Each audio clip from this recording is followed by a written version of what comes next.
So gaw, nag-detail pa gyud, ongoing pa ang detail mo interior-exterior engine. So na-detail ang engine. Pagka-lovely kayo, sinaw ra gyud kayo.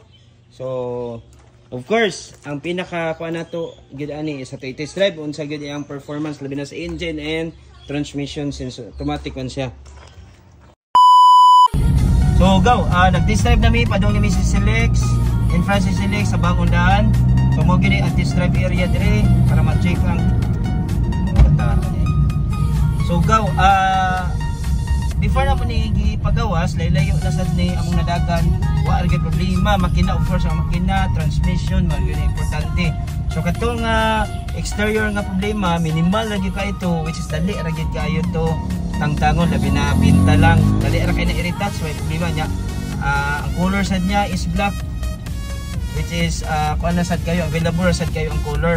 So depende na lang na kung paon po, depende na lang na sabot sa dealer, sa mga amigo kung say mga additional ana kung ibawas over pa ni.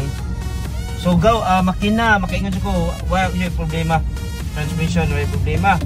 So langkat target kayo. Okay. So gaw, padayon may nag-test drive, aircon, huwag na target kayo.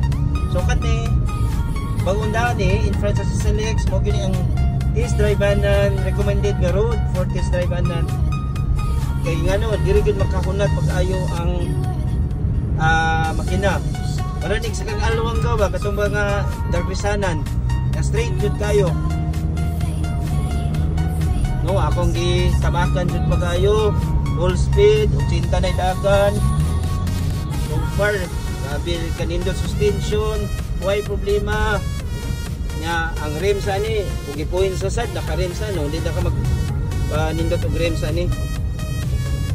So pag design na pa ni, ga-detail pa ni interior-exterior engine detailing, completer tag detailing. So mo ra gito, very minimal ra gid kay issue katulad jud nga ni action feed and as is where is raman nga unit.